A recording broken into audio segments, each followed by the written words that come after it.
Hello students, welcome back to my channel Sahrish nice institute. आज मैं आपको डेटा एंट्री ऑपरेशन का चैप्टर 4 पढ़ाऊंगी, फॉर्मेटिंग डॉक्यूमेंट। और ये चैप्टर ज़्यादा डिफ़िकल्ट नहीं है, लेकिन अगर आप लोगों को बेसिक कंप्यूटर आता है तो आपके लिए बहुत आसान चैप्टर है। बेसिक चीज़ें इसमें बता रखी हैं, वर्ड के बारे में, वर्ड में क्या क्या फ़ीचर्स होते हैं, उन सब चीज़ों के बारे में पूरे चैप्टर में बता रखा है। तो थोड़ा बहुत अगर आपको बेसिक कंप्यूटर आता है तो आप लोग को अच्छी समझ में आ जाएगा, क्योंकि अगर डेटा एंट्री ऑपरेशन सब्जेक्ट आप लोग ने लिया है तो आप लोग को बेसिक चीज़ें आना बहुत ज़रूरी है। तभी आप ये सब्जेक्ट लीजिएगा, वरना मत लीजिएगा। कंप्यूटर की बेसिक चीज़ें आना कंपलसरी है। तो चलिए स्टार्ट करते हैं। Typing text. To enter text just start typing in the text area. जब हमें टाइप करना होता है वर्ड में, कॉमन सेंस वाली बात है, जब हमें वर्ड में टाइप करना होता है तो हम टेक्स्ट एरिया में टाइप करते हैं obviously. As you type the text will appear where the blinking cursor is located. जब वहाँ जहाँ पर ब्लिंकिंग कर्सर जो है लोकेटेड होता है, जहाँ जो है कर्सर जो होता है, जहाँ से हम टाइप करना शुरू करते हैं तो एक लाइन बनी होती है छोटी सी, उस वहाँ वो जो है ब्लिंक करती रहती है। जहाँ से हम जब कुछ टाइप करते हैं तो वहीं से जो है टाइप होना स्टार्ट हो जाता है। And will move from left to right. Unlike with a typewriting, you need not press enter key at the end of each line. मतलब कि जब आप कुछ टाइप करते हैं तो कुछ भी टाइप करने की जब लास्ट लाइन आती है तो आपको एंटर बार बार दबाने की ज़रूरत नहीं है। आप लोग टाइप करते जाइए, वो बार बार जो है अपनी लाइन जो है बदलता जाएगा।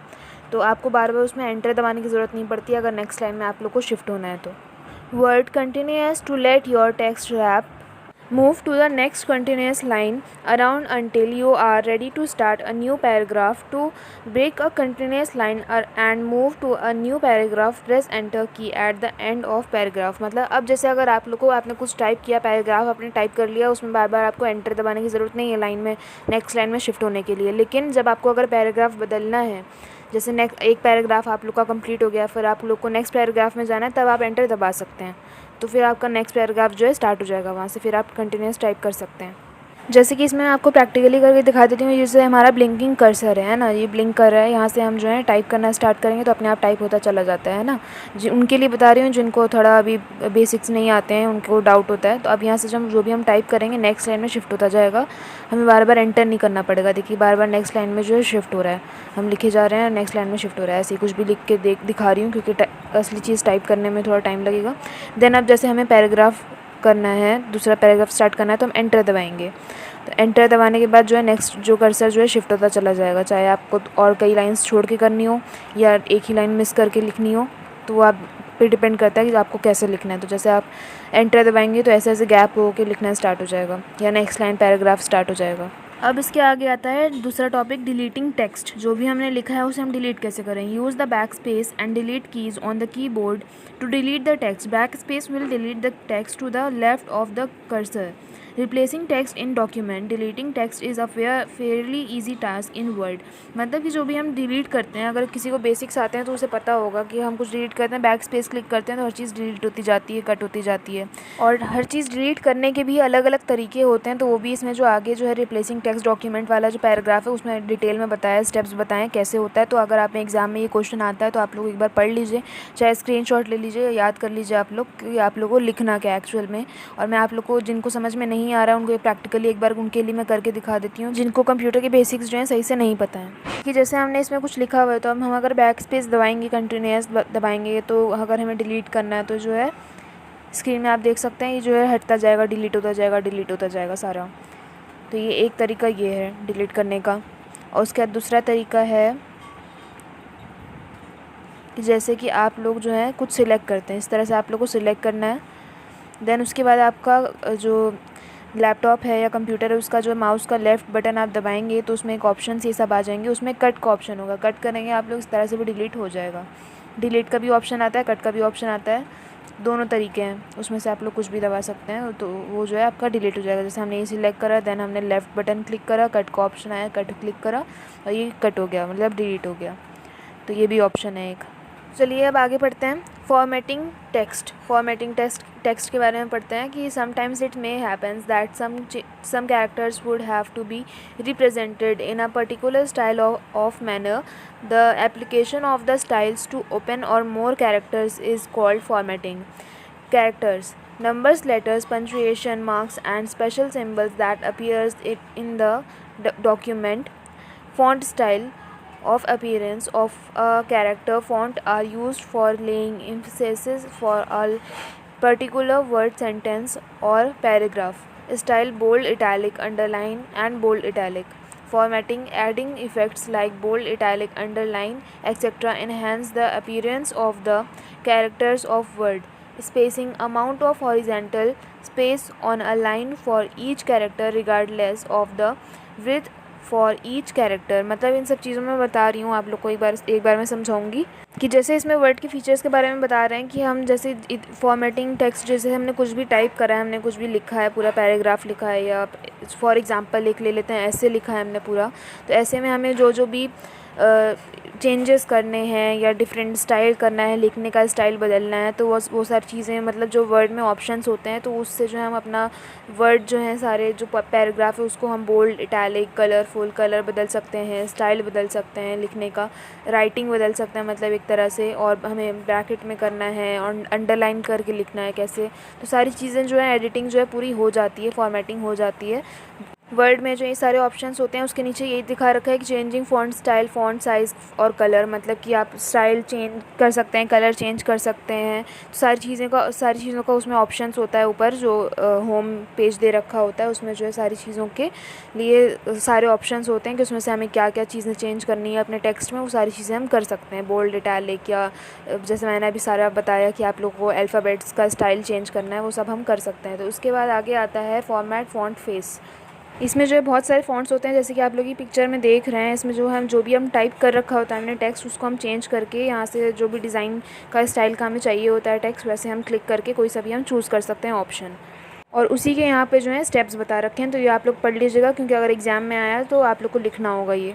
उसके बाद आता है फ़ॉन्ट साइज़। तो जैसे कि आप लोग ये पिक्चर में देख सकते हैं, यहाँ पे फ़ॉन्ट साइज़ का काम ये होता है कि जैसे हम कुछ भी लिखते हैं, टेक्स्ट जो हमारा होता है उसको जो है उसका साइज़ बड़ा छोटा यहाँ से हो जाता है फ़ॉन्ट साइज़ से, इस ऑप्शन से। और बाकी इसके जो है स्टेप्स लिखे हुए हैं तो आप लोग पढ़ लीजिएगा, अगर एग्जाम में आप लोग का आ गया तो आप लोग लिख लेंगे आराम से, इसलिए आप लोग एक बार पढ़ लीजिएगा स्टेप्स। इसके बाद आता है फॉर्मेट फ़ॉन्ट कलर। तो जैसे मैं आप लोग को प्रैक्टिकली करके दिखा देती हूँ। यहाँ पे आप लोग गए, यहाँ फ़ॉन्ट कलर लिखा हुआ आ रहा है, इस पर आप लोग ने क्लिक करा, बहुत सारे कलर्स आ जाएंगे और उसमें से जैसे मैंने रेड चूज़ कर लिया, तो अब मैं जो भी टाइप करूँगी वो रेड में ही टाइप होगा। तो ये होता है फॉर्मेट फ़ॉन्ट कलर। इसमें जो है कलर हम जिस कलर में टाइप करना चाहते हैं अपना टेक्स्ट, उसमें हम टाइप कर सकते हैं। जैसे मैंने यहाँ लिखा सहरिश नाइस इंस्टीट्यूट। उसके बाद अगर मैं दोबारा से अगर अपना कोई और कलर चूज़ करना चाहूँ, तो जैसे फॉर एग्जांपल यहाँ मैंने येलो कलर चूज़ किया, तो अब यहाँ जो भी आगे मैं टाइप करूँगी ये सब जो है येलो कलर में टाइप होगा। तो आप कलर चेंज कर करके भी टाइप कर सकते हो। ये जो है एक तरह से फॉर्मेट फ़ॉन्ट कलर का काम है ये। इसके बाद आता है character spacing. Spacing option controls the horizontal placement of letters relative to each other, closer to each other और फर्दर अपार्ट। मतलब अब मैं आपको प्रैक्टिकली करके समझाती हूँ। ये सारे स्टेप्स हैं, सारे स्टेप्स मैं प्रैक्टिकल करके समझाती हूँ एक बार।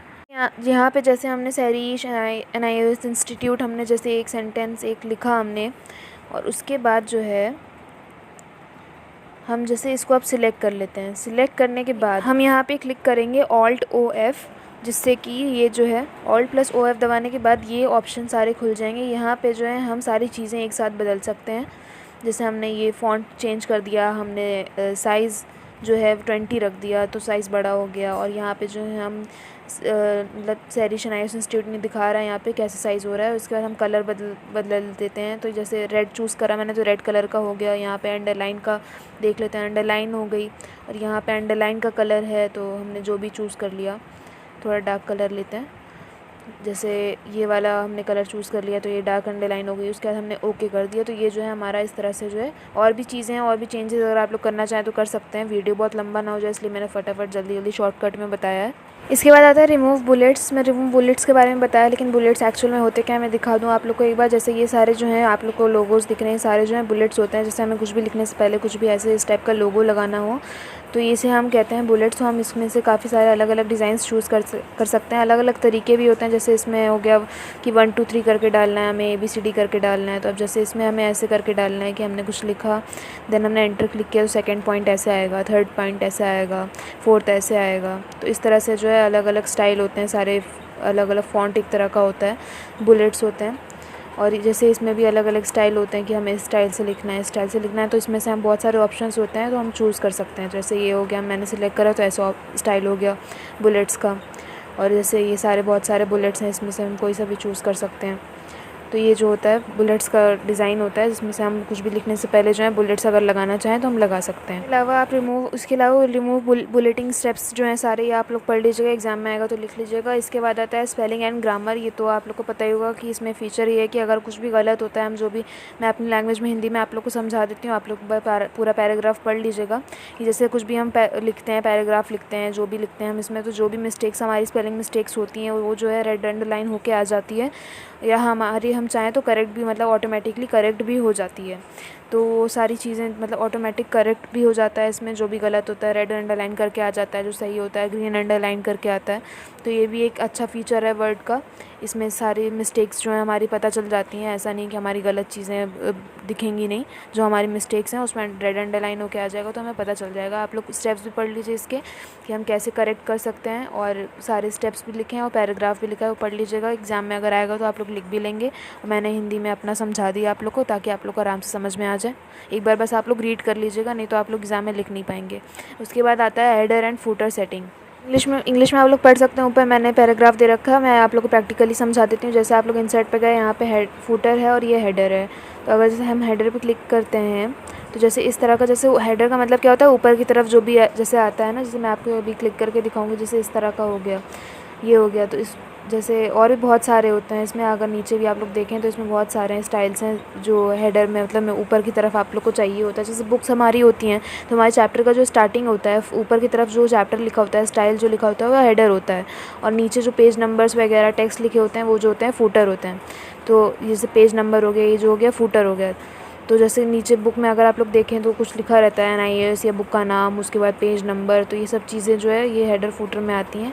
ये सब चीज़ों के लिए यूज़ होती हैं। जैसे हमने ये चूज़ किया तो यहाँ पे जैसे ये आ गया, जैसे हमारी बुक में बना होता है, अलग अलग डिज़ाइन होते हैं। जैसे ये वाला हमने डिज़ाइन चूज़ किया, यहाँ हमने लिख दिया हेडिंग सहरीश NIOS इंस्टीट्यूट, और उसके बाद जो है इस तरह से जो है बन गया। उसके बाद अगर हम फुटर पे जाते हैं, इंसर्ट पे हमने क्लिक किया, देन हम फुटर पे गए।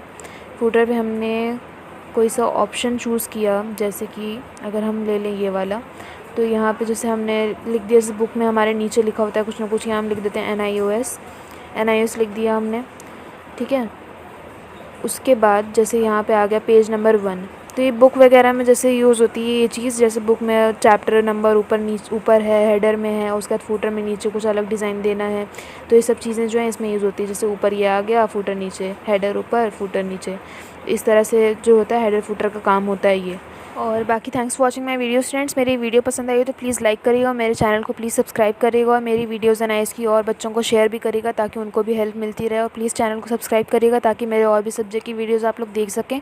और आप लोगों को कुछ भी डाउट हो तो कमेंट सेक्शन में पूछिएगा, मैं आप लोग की हेल्प करूँगी। NIOS से रिलेटेड भी कुछ पूछना हो तो वो भी आप लोग पूछ सकते हैं, क्योंकि मैंने भी NIOS से 3 साल पढ़ाई करी है, तो मुझे सारी चीज़ों की नॉलेज है। बाकी best of luck for exams.